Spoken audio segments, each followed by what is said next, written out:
what you're made for, and there's nothing that is too late for. Hey folks, in our last video we talked about the dialectic. That's when you have two ideas that are completely opposite from each other. They don't make sense, but we hold them as true, and secret, often they are true. And I use the example of me and grandchildren. I desperately want a grandchild right now, today. I want to hold one. I want to leave this video. I want to leave this office. I want to go off and play with a brand new grandbaby. But I don't have grandbabies. I don't have human children that want children right now. So do I really want a grandbaby? Of course I don't want a grandbaby. Who wants to make their kids have kids when they don't want to have kids? So since I'm not a disgusting human, when I think I don't want grandbabies, I am disgusting human when I think, give me grandbaby, right? That's my dialectic.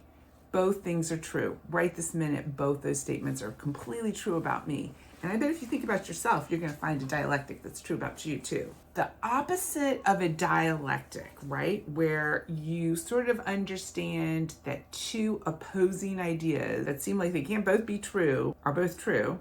The opposite sort of thinking of that is called dualism, right? Dualism is this idea that there are sort of two opposing forces in any given situation, and one is going to be good and one is going to be bad. In my work over the last few decades as a therapist, even before that, honest to God, as a mom, I came to believe that my brain really likes it when I think in dualistic ways. For instance, I like to eat a pasta and say, good pasta, love this pasta, this is good stuff. Or eat a dish and go, blech, that's bad. What I've done is I've taken sort of a neutral thing, pasta, and I've put a strong label on it, a strong flavor, right?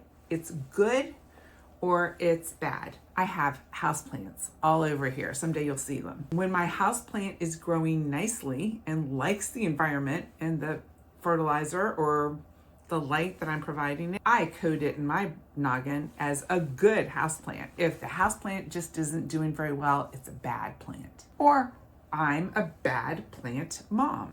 Am I really a bad plant mom?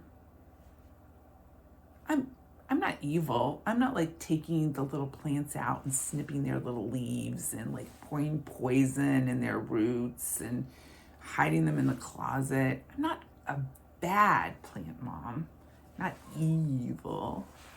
I'm more of a mediocre plant mom. I'm the kind of plant mom that goes away for a week and forgets to tell the dog sitter that the plants probably need watered. I'm that kind of plant mom. Plants don't love that.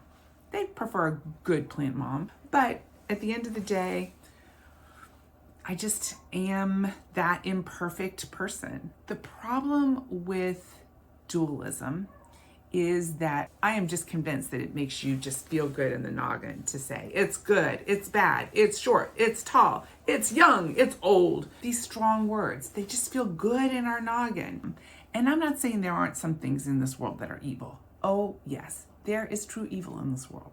But the problem is that when we use these dualist words, we are both going to dilute the evil, which is not great. If I'm a bad plant mom and Hitler was a bad ruler, maybe we're diluting language a little bit, right? And the other thing is that it's usually just not true. But we can cheer for things and say, oh, it's good, it's bad, it's good, it's bad, it's good, it's bad. The problem is that when we're cheering with things out there, we start applying that same language to ourselves. Suddenly, I'm a bad mom instead of just a bad plant mom.